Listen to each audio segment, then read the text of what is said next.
Welcome to the TFD Performance Podcast. I'm your host, Jordan Sullivan, and this is the show where we break down popular science into easily digestible and actionable information to give you the blueprint to be a high performer in your life. Today, I'm joined by TFD dietitians Jack Doherty and Lauren Nash, and we are discussing whether or not weight should be used as a metric to track progress. In this episode, we'll cover why body weight and body composition is a polarizing subject when it comes to discussions around health, when we think it's appropriate to use it, when we think it is not, how to handle the mental implications that regularly checking the scales can bring, and whether performance athletes need to be regularly checking their weight or not. This is a really informative episode, so let's get to it. All right, we are live for another episode of the TFD Performance Podcast. I feel like we've been away from the podcast for a few weeks, so I thought we would do not a full team one. We've got everyone but Dojo and I to jump on yesterday. So everyone, welcome Loz Nash and Jack Doherty. Loz and Jack, thanks for coming on. No worries. Good morning. Thanks for having us. It's nice to get back into the podcast and chat to both of you at once. How good is that? Good to be back. And Jack, you're battling a bit of the spicy cough down in Melbourne, eh? Yeah, I finally got the spicy cough, hence my voice is a slight bit deeper than usual. Yeah, we have a running joke in the crew that Jack has like the perfect voiceover voice if you were doing like a meditation podcast or something. It's something I think we should definitely explore, and I'm interested to see how your voice holds up for this one. But anyway, let's get into it, because today I want to talk about a topic somewhat polarizing. I think it can be somewhat polarizing, but I think it's important to talk about. I think it's important to talk about if you do what we do, especially what we do when we work with so many weight category athletes. And now, especially that we're working with a lot of Gen Pop and going out into other sports, and we've all got our own background, all sporting backgrounds, and I'm sure we've all dealt with this. And this is the concept of weight. And when I talk about weight, we're talking about the number that you see when you step on the scale.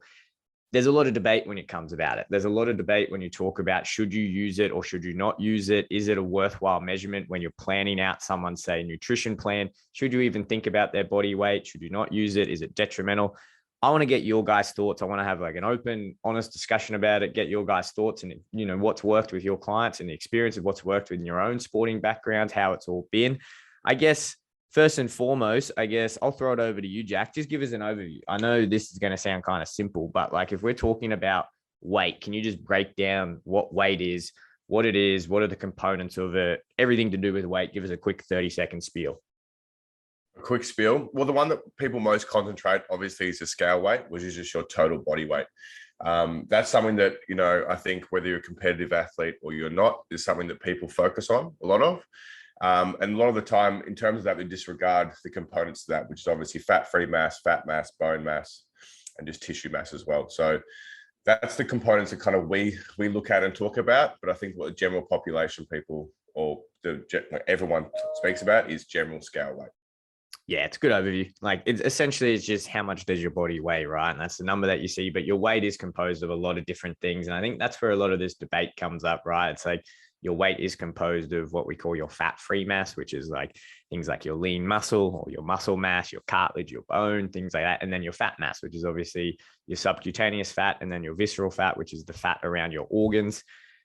Different body compositions can hold different views in the public eye. And when it comes to doing what we do, right, in sports performance, I'm not going to say that there's a perfect body composition, because I firmly believe that there's absolutely not a perfect body composition, but there definitely are body compositions that you can aim for to achieve certain goals. So we deal with this a lot in our practice. And again, I think it can be a bit polarizing when you take this out to the general population. But I think, Loz, let's throw it over to you. And I think I want to talk about this early just so we can get it out of the way, and then we can go on with what we want to talk about it.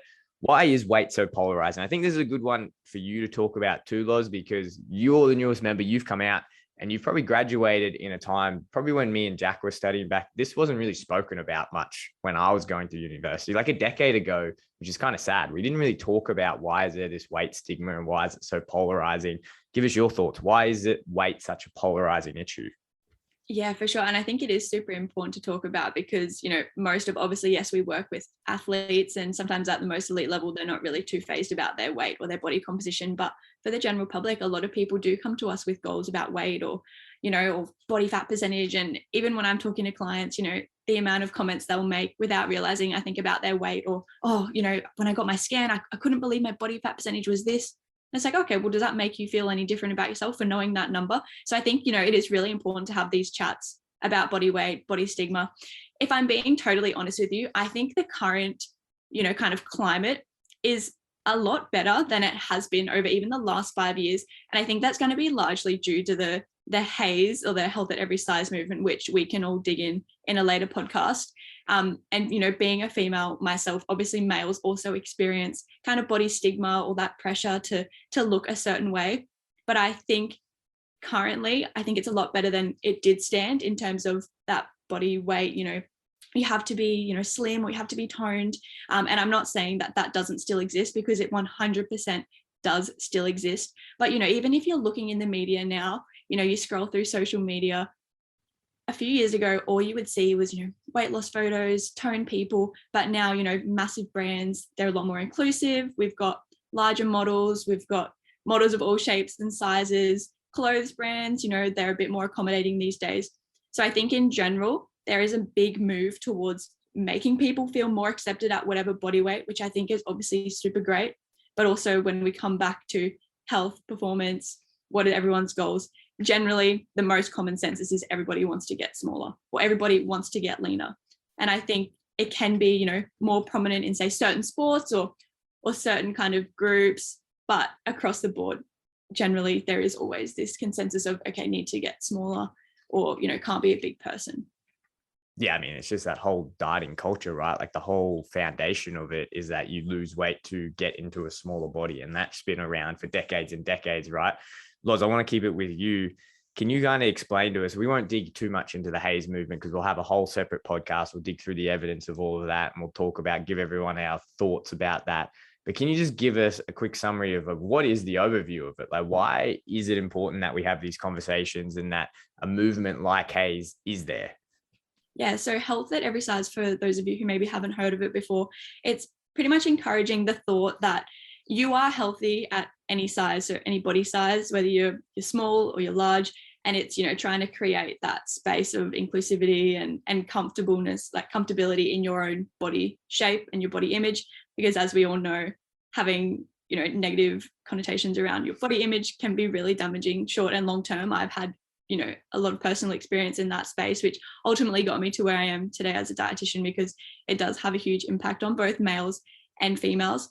But I think also the issue with the health at every size kind of approach, especially, you know, as health professionals, is we're very aware that someone who's extremely slim, you know, possibly has an eating disorder background, can be very unhealthy. And the same way that someone that's really overweight can have other comorbidities. So I think there's definitely a spectrum in terms of, when does the health at every size approach, you know, is it when is it okay? Because we're very aware that, you know, being on the other end, like being on both ends, whether severely underweight or severely overweight, can have its own health implications. But the general consensus of you are healthy at every body size, whether, you know, you're a little bit fluffier than normal, or, you know, whether your normal body weight is different to someone else's body weight. I do like the general kind of gist of it, because I think it's really important to feel, you know, appreciated, or like you can feel your own self. Because having that past of, you know, not a great relationship with my own body, I really can appreciate it now. And I think a lot of other people do as well, because even talking to, you know, friends, it's not as pressing, I think, as it used to be, in terms of, oh my gosh, I need to look like her, or I need to look like this. So I think it has, personally, as a female, I'm not sure if you guys would have any different kind of approach, but I think there has been a positive shift in body image and body composition. But of course, you know, especially for us dealing with athletes or people who usually come to a dietitian to lose weight, it's still very prevalent in terms of everybody feels, because of this stigma, that they have to be slimmer or they have to be a lower body weight. And sometimes people come, oh, you know, I want to lose 10 kilos. And it's like, okay, well, where did you pick this number from? And why do you think you're going to feel better 10 kilos lighter when, you know, you actually look great and you feel great right now? So it's, I think as well, people's ideas of, okay, they have to be slimmer or they have to be lighter to be a better person or to look better. But there's so much more than that. Jack, I want to throw it over to you and get your thoughts on it. Scientific minded guy. When you talk about this with clients, or even when you go through it in your own mind and rationalize it, what type of things are you thinking about when you're thinking about, you know, this whole we keep saying Hayes movement, we're not going to talk about it. We just keep talking about it. But when we talk about this whole like body positivity, you can be healthy at any weight. What are your thoughts on it? Well, I think that going back to what Lauren said about like scale weight and stuff, I think that it's just scale weight is the easiest variable to track. So if you can't look at different markers and it's just a daily thing that you can kind of track, people find it easy and kind of obsess about the number. And I think as what we've spoken about with body positivity, I think that, the pressures of society now, Instagram and stuff like that, I think people don't really know how to objectively look at themselves with a realistic touch and be like, okay, well, I'm progressing. I've lost a bit of weight here. They're always looking for perfection. So I think people rely on the scale weight because simply they've lost the tools to be able to kind of objectively look at themselves or even look at the variables of like how they're feeling. But in terms of like the Hayes movement or similar approaches in terms of body positivity, regardless of your body size, I think, there's some people who are genetically, will hold different, have different body compositions than others. But again, I think that it's important to have that in mind. Like obviously I do a lot of posting about positive relationship with food and self, which I think is very important and something that I promote with my clients, on a weekly to daily basis. But I also think it's very important to not forget the scientific component, which is looking at blood work, looking at the factors that we can look from the science, exactly like blood work, to make sure that, outside of how we're feeling and looking, that, we're looking at the internal factors to make sure we are healthy. Because at the end of the day, sometimes if you have excess adipose tissue, that can, negatively impact some of the health markers that we track as dietitians or just as health practitioners. For me personally, I remember when I first started talking about this and it really became real. And I'm sure like my mother will not mind me talking about this on a podcast. I think this is a big reason why I get passionate about it, is like she battled with weight for a long time, which no doubt in some psychological weird way probably drove me to get into dietetics. But I remember years and years ago, when I was still living at home with my parents, I was finishing my master's degree. She came home and her doctor had a letter saying that she needed to see a dietitian because she had NAFLD, or non-alcoholic fatty liver disease, which is now called MAFLD, which is metabolic associated liver disease. And then there's a treatment for that, right? Like there's a very specific treatment, and that treatment involves losing weight. Like losing weight will cause a reduction of the symptoms. And if they get worse, that can get really, really serious. And then over the next 3 months, like we put her on a plan that reduced her calories, that reduced certain nutrients. And then within 6 months, that problem was completely gone. She lost a bunch of weight and she was able to keep it off. Like given she did live with like a dietitian, that was someone that was 6 months off being graduated for a dietitian. That's not really a normal circumstance where you can get all your meals watched and made for you, but it does work, right? And she's so much healthier for doing that. And if that didn't happen, there would have been negative consequences. So I think it's important, like when you have that conversation, right? Like you can't ignore that side of it. Like you can't ignore that if there are issues there, you can't just be like, okay, no, that's fine to be like that. Just like anything else. Like if you cut your hand and it's bleeding out profusely, you can't just ignore that. No, that's bad. And you could probably bleed out. Like that's an issue. It's the same with this. Like with every client, regardless of body composition, I believe in treating, like looking at the scenario for everyone the same. So regardless if you're overweight, underweight, I still look through the blood work or look at all the variables to assess, the health status, regardless of that. And I think that's something that, can be, talking about these things. And like, the Hayes movement in a lot of ways is fantastic. I believe that, it's promoting so many fantastic things, and body positivity is something that's been lost in this generation, I perceive, and stuff like that. And everyone looks different. But again, going back to that point, like, it's just like, we should treat everyone the same regardless of body composition. Look at all the, the scientific variables we can to make sure someone is at optimal health. Because at the end of the day, yes, we can accept the way we look, but if we're talking about longevity and health and optimal function and energy levels as a human being, we should always, look at every variable and try to fix them if they're not in the optimal range. Absolutely. And I think, health can't be dictated by a number on the scales. So, for any of our clients, or if anyone that's looking to work with us, we always like, we'd love if you could get some, some new bloods or an updated body scan. And, and that's not because we want to know every single, we want to scrutinize you for what your body fat percentage is. But having this information really helps us to get a better picture of your overall health, because, you might think, I'm severely overweight or something. And we look at your biochem markers, looking great, or could be the other way around. You might be feeling great. You're at a or some body fat percentage. So you perceive, we look at your blood markers, maybe you've got high cholesterol or all these other things as well. You can't look at someone and say, oh, you've got liver disease. Oh, you've got high cholesterol, oh, you're iron deficient. We have to take a deeper look into this, because at the end of the day, health isn't just about body weight. It's about overall health. So I think, it is great having this discussion and helping people to understand, how we can interpret results such as blood markers or body composition scans, because, that number on the scale doesn't really tell you anything other than your total body mass. Yeah, I think that's a really important point, right? And I think something we can all recognize is, how many times have you seen someone that you would look at and they come in and we treat them and they come in as a client and you go, whoa, they're like in a really good shape. They perceive to be really healthy. And then you look at their blood markers and you go, oh man, like their cholesterol is quite high. They've got all these other background issues. And you go, you know what? They may look on the surface like they're really healthy, but we need to address all of these things, because if we don't, there's going to be downstream health consequences in the future, regardless of what they look like. And even though people will look at them and go, oh man, they're the pinnacle of health, when you dig a little deeper, you go, you know what? They're not. And that's for certain habits. And that's our job, right? Before you can do any of the things that we do in sports performance or body composition change, you need to get that baseline metabolic health in check, right? Like they can't be going into a deficit zone when they've got this high cholesterol, they've got low iron, all these other things like vitamin deficiencies. You've got to address all of that, because not only will it affect their sports performance goals or whatever else, there's long-term health consequences with that as well.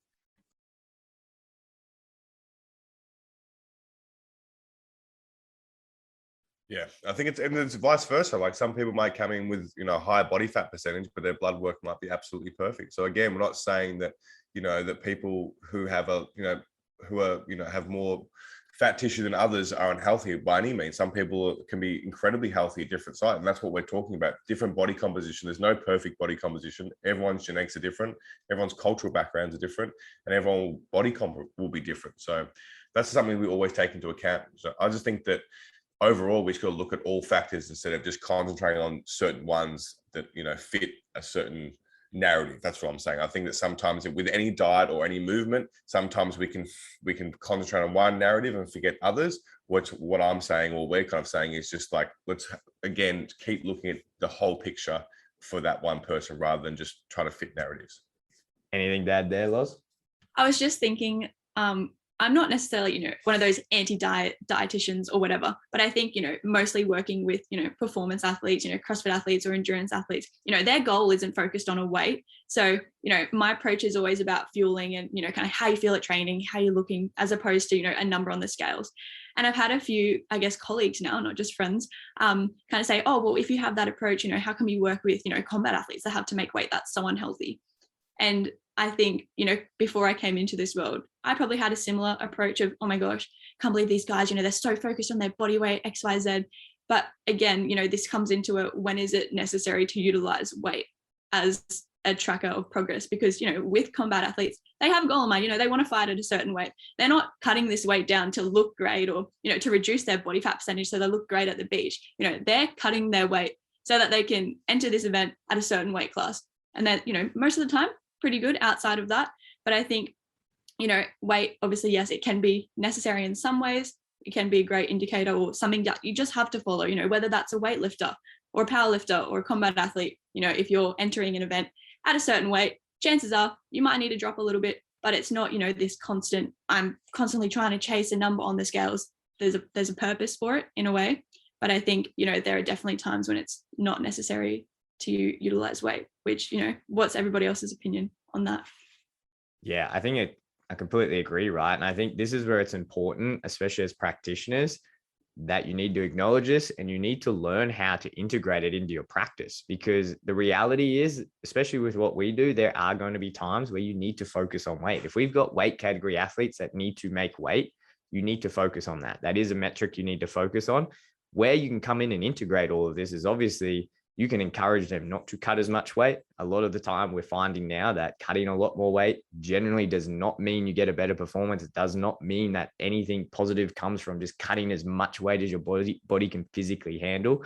We're starting to see that. And then like Jack said, having these conversations around it. It's like, you don't need to be so fixated on your weight. Yeah, this time of the year, when we've got this competition period, yeah, we're going to have to look at that scale weight. But if you do this properly and you set yourself up and you don't go drastic and we do all the testing and we know what's an appropriate weight for your body where you can still be healthy and we're not compromising any other areas of your health to make that weight, we can make that weight still looking at the scale. And then outside of that, we can have these conversations around fueling where, you know what, stuff the weight, like stuff the scale. We don't need to talk about that right now. That's not a thing. We're not competing. I need you to focus on how you're fueling your body as properly as you can. How are you feeling pre-workout? How are you feeling post-workout? Are you hydrating? Are you having enough food throughout the day that your body is recovering as best as possible after each session? Are you eating in a way that, yeah, you can go out on a Saturday or Sunday night with your friends and still enjoy a meal? So I think even when you're in this environment where, yeah, you have to focus on the weight, you can take a lot of lessons from all these other areas and you can integrate it with your athletes. And I think it's important if you're a practitioner and you are in a weight category sport or you work with weight, you have to have those combos and you have to develop your practice so that you're not always focusing on the weight. And this is going to lead me to our next conversation. I think we can all appreciate this as athletes ourselves. And Loz, I'll throw it back to you as a former elite figure skater. Obviously, you're not making weight, but there's a lot of focus on what your weight is, right? Tell us about what that does to you mentally when you're going through that. Yeah, for sure. And I think, looking back at it now, I can 100% say, so for context, yeah, I used to be a figure skater and I did it for say 12 years competing. I suppose what sparked this conversation is, as Geordie mentioned, don't have to weigh in, but, we're wearing all these little leotards, lots of skin showing, stockings, we're out there performing. And it is an aesthetic sport similar to gymnastics. And there is this really big kind of stigma that those types of sports have a really negative kind of connotation with body image and everything like that. And the reason I'm a dietitian today is because I've struggled, with disordered eating in the past. And it did happen whilst I was a skater, but it never stemmed from a pressure to be thin or to look thin. It was kind of, I was never pressured by my coaches. I've always been, a regular build. I was never pressured by coaches or peers or, anyone else in the sport to look a certain way.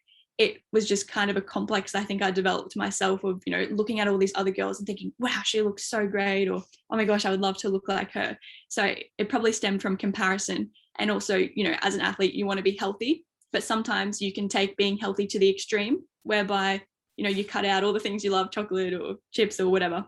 So there's also, I guess, then that association with, health and I guess obsession. But yeah, being in that sport for a long time, you just go into a rabbit hole of, okay, I need to look a certain way, I need to weigh a certain way, which was dictated by absolutely nothing other than my own imagination, really, and what I believed or what I perceived to be, I suppose, desirable. And that stuck with me for a very long time. And it was very hard. And, people will look at me now as a dietitian, they go, oh, you'll never understand how I feel, or, like I've got a really bad relationship with food, but you would never have dealt with that. And it's, most, like, the reality is probably a lot of people, more often than not, have had their own negative experience with food or with their body or with both. And I think, yeah, it can definitely shape who you are. Like, I'm grateful for it now looking back, but no doubt it was the hardest years of my life because you're just constantly comparing yourself to other people for no reason, and all around this weight and or body composition ideal that you have in your head. So I think some sports more probably susceptible. I've read quite a lot of bad stuff about gymnastics and the pressure that athletes get from their coaches, but my own experience, was never pressured by other people. It was just myself. But no doubt, same with swimmers, they're always in bathers, probably going to be that pressure there to look or feel a certain way. And no doubt with some sports, there probably is an advantage to be a little bit lighter. If you're jumping or, you're running, probably the less body weight you have to carry, the easier it is. Same with skating, I'm jumping, spinning, going quite fast. There was, I suppose, a benefit to being a little bit lighter, but I didn't have to weigh in on comp day. There was never anything attached to my weight other than, just, I suppose, my own mental kind of drama there. Yeah, I think everyone can relate to. Me and Dojo were talking about this when we were just in Austin, and I was showing him photos. What sparked it was when it was my birthday the other day, a couple people shared photos of a period in my life when I was competing a lot in jiu-jitsu. And I think it's the exact same thing. I went through this mental thing where you develop not a bad relationship with food or so much like with body image, but a very twisted sense of what reality really is. I remember when I was competing about 6, 7, 8, 9, 10, sometimes kilos lighter than what I am now.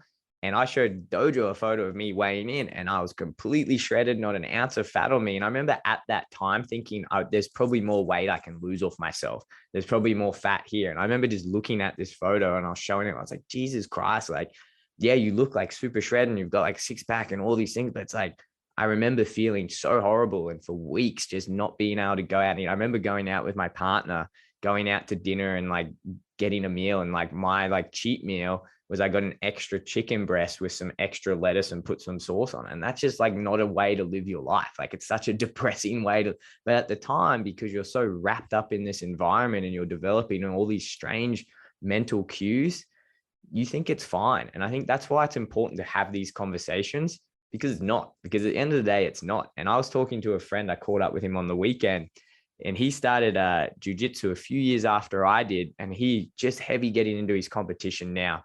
And he said to me, he's like, man, I used to compete at 80 kilos. And he's like, I just did not like it. It made me hate the sport. It made me like really mess up my relationship with my friends. Like I couldn't go out. He's like, me and my girlfriend were always fighting because we couldn't go out and have fun. And like the meals we had to cook. He's like, now I compete 10 kilos heavier. I walk around, I can come out, have a beer with you and see my friends. He's like, I'm competing tomorrow. And like, we just went out for dinner and I had a wine and like, I feel great. And he goes, you know what? And I'm winning way more. He's like, I'm just winning. And it's like in every area of my life, it's so much better. And he even said, but it's funny, the pressure you feel to go down there. And he's like, it's not like anyone really tells you to do it or anyone says, hey, get down there. It's just like you feel this pressure. So having conversations like this and openly saying, hey, look, that's not always the case. And coming from us, I can say for an absolute matter of fact, and I cannot wait till the UFC release all their data and then we can compile all the data from all our athletes. I can tell you that, yes, there is an ideal performance body composition for each individual, but it absolutely does not look like the 3 to 5 to 7% shredded bodybuilder physique athlete build that we often associate. It's more way up in the teens, early to mid to sometimes late teens. And it's very, very different for everyone. And you have to find what works for you. And I think when you're finding your ideal body composition, it's not just what weight you can get to. It's not just like how you're performing in the gym. It's how you're performing in every other area of your life, how you're performing in all your social areas, in your mental health, in your relationships, because all of that ultimately impacts what your performance is going to be if you're competing. Even if you're an everyday recreational athlete, all of those things are going to impact it. So having these conversations are going to be really important. Before we finish up, Jack, I want to throw it over to you because you've been doing this with a long time and you've seen this with so many athletes. What type of combos are you having with your guys inside and outside of these competition periods to help them balance this mindset when it comes to getting fixated with their weight and the scale? Well, I think firstly, like in camp, because obviously, you know, a lot of people come to us in camp. And I think it's important to establish like certain weigh-in times or days per week. Because what I find, usually people weigh themselves every day. And then I'll get an email saying, oh, I'm heavier today and freaking out, and not kind of understanding. So kind of educating them on the normal fluctuations and kind of ask them to weigh themselves once, maximum twice per week, so we can get a bit of an average, just to stop the kind of obsession and kind of understand that there's normal fluctuations within this kind of process.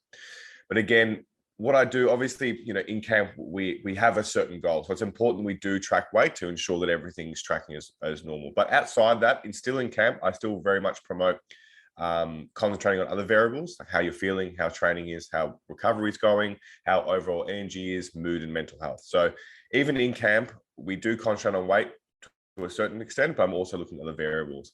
So when we move to out of camp, obviously I think that, you know, kind of looking at our weight every now and then just to ensure we know where we're at, just so we know we're not probably in a crazy surplus, but more so focusing on different things, kind of giving yourself a break from the monotony and grind and kind of that fixation on the scales, and just again concentrating these other variables I just spoke about, concentrating how the mood is, concentrating on, you know, training, how you're recovering, but also the other factors not many people speak about is like, you know, going out and enjoying yourself, you know, having that freedom, having that balance. That balance is something that I'm very big on at the moment, giving people, once they've finished a competition, giving that balance, which is, you know, trying to eat as healthy as possible, but obviously allowing yourself to enjoy the foods that you're wanting outside of that.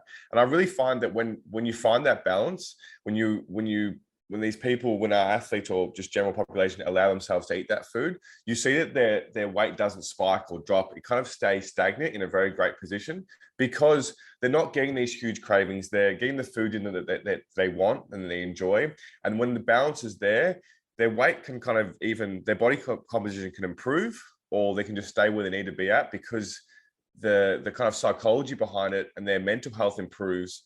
They don't get the cravings, the stress levels decrease. And we know when that happens, the body composition kind of starts to level out and you start to be in a better position. So I think outside of camp, I just really try to promote balance, not weighing yourself as much, obviously not going out and having KFC every day if you're trying to perform optimally and be as healthy as possible.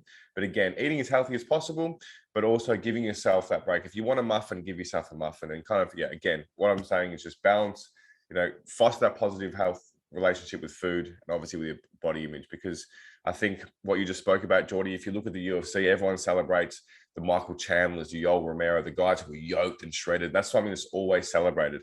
But again, there's guys who don't have that yoked body who perform better, if not just the same as them. And so again, like I know people celebrate the fact that these yoked shredded guys are the top tier. But again, if you look at it objectively, guys with who aren't as shredded or have different body composition can perform just as good or even better. Yeah, couldn't agree more. Let's go around. I want to ask both of you guys before we finish with a summary point each. Let's just ask the last question. Loz, is it appropriate to track weight? Do you have to do it? I think, as always, it really depends on the person. Some people just love chasing that number. It works really well for them. They'll set a goal and for some reason that's all they care about and that works for them. You know what, you do you. If that's going to work, let's do it. Also, I suppose if you're in a weight category sport and you have to make a certain weight, then yes, it is a very important metric to follow. However, for the most people, I think if if there's any kind of history of, bad relationship with food, body image, training, focus on other things that Jack's mentioned. Progress doesn't need to be measured by weight. You can measure your progress by how you're training. Are you hitting 1RMs now? Are you beating that other person in the ward that you never used to beat? Are you sleeping better? Do you have a better relationship with food? All these types of things can be also an indicator of progress, so much more than weight. So I think it really depends on the individual. If you're in a weight category sport, or it just really gets you going, it really motivates you to change your ways to be healthier or to, kind of implement these healthy practices in your life, it can work for the individual. But again, everyone's different.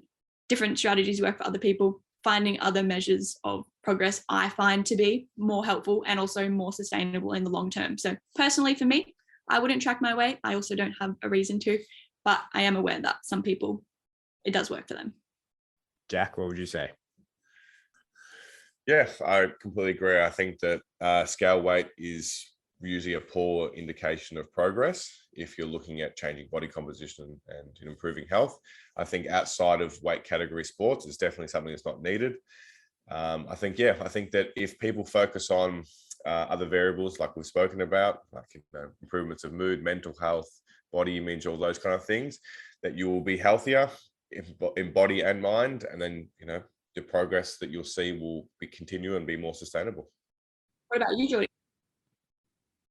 If you're at either end of that spectrum, like we spoke about, if you're at the extreme underweight or the extreme overweight, then I think, it's an important conversation you need to have with an adequately educated healthcare provider who can take you through that process of, affecting, positive change to affect your health positively. That's a really important conversation.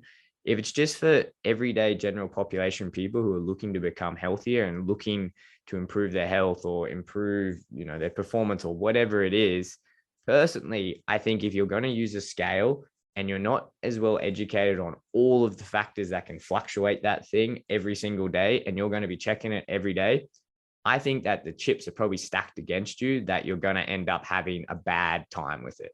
You're probably going to have a bad time if you don't understand that if you just drink heaps of water before you go to bed, you're going to wake up heavier. If you have way more fibrous foods, which is a good thing, you're going to wake up heavier. If you just enjoy more frequent meals, or you like to push your meals later at night and you're just not digesting and pushing them through, you're going to wake up heavier. If you don't understand all of that, and it takes time to understand that, and then how all of these factors work within your body, the chips are probably stacked against you. You're going to have a bad time with the scale. I tell all my guys, first few months, just who cares? Kick it under the bed. Like, there's so many other things that you can focus on to get better results. Like Jack said, like you'll sleep better, your energy levels will be better, your libido will be better, your training will be better, your recovery will be better, you'll have better relationships, like you'll be an overall better person. All these positive things that have absolutely nothing to do with your weight. Once you've got all those things in check and you're in a really good, positive physical and mental place, yeah, maybe bring it out and you can start playing around with it. And then when you understand what goes on with your body and you have a good, baseline nutrition literacy and you understand when you eat certain things is going to fluctuate your weight, yeah, bring it out and have a play around with your body composition. But until you get there, leave the thing under the bed. But I think that's a pretty good spot to end that there. I'll leave it to you guys. Do you guys have any final remarks? If someone is listening to this and they're thinking, you know what, I'm like kind of freaking out about this scale weight, what would you tell them? I'll start with you, Loz, and we'll finish with you, Jack. And always reach out. We're here to help if you need help yourself. But I think it would help just to determine kind of what are your goals. Are you trying to prepare for a weightlifting comp, or you just want to have a better relationship with food, or you want more energy? Because different priorities there with those types of goals. So I think getting clear on what your goals are and what you really hope to get out of a change of, say, nutrition or training would be a good place to start. Just having a bit of self-reflection. Yeah, finish on you, Jack. Yep. Outside of like weight category sports, if the scale weight or the scale is causing you like negative emotions or you're tracking that and not feeling good about yourself, put it away for a few weeks. Try to focus on the variables we spoke about in this podcast. I'm sure you'll feel a lot better about yourself and your progress. Yeah. I think lastly, what I want to finish on is like, it's fun to talk to someone about this. I think when I went through like my heavy competing period where I did have like a lot of these weird issues, it would have benefited me so much talking to someone about, like talking to a healthcare practitioner. Hey, why do I get so obsessed with this? Or what is going on with this? Like, that's absolutely fine. I feel like in a lot of sports and gyms as well, it's not so much frowned upon, but it's not promoted as much as it should be. Like, that's absolutely fine. If you are feeling like this and you're getting overwhelmed by it, go chat to someone. That's absolutely fine. Go to your doctor and have a chat to them and they can direct you. Reach out to a healthcare provider, find someone reputable on social media and chat to them. Go have that conversation. It's completely fine. But let's leave that one there. If you guys have any more questions, comments about this, I do want to dig into a Haze episode because I think that is an important topic to talk about. It's a good topic to dissect and really go through the evidence and talk about the positives and negatives of it, because there's a lot of learnings and a lot of positive changes that people can make by understanding that topic a lot more. But until next time, guys, thanks for taking the time. We'll chat then. Cheers. Thank you. And there it is, another episode of the TFD Performance Podcast. Whether you choose to use scale weight as a metric to track your progress is entirely up to you, but it is important that you're aware of the potential implications of doing so, especially over the long term. As always, if you're concerned about your relationship with the scales, then reach out to an adequately trained healthcare provider. This podcast will be available through the podcast app, iTunes, Spotify, and YouTube, and if you follow along our socials at @the_fight dietitian, you can see all of the best bits from our podcast episodes. Thanks for listening in, and I'll see you guys for the next episode of the TFD Performance Podcast.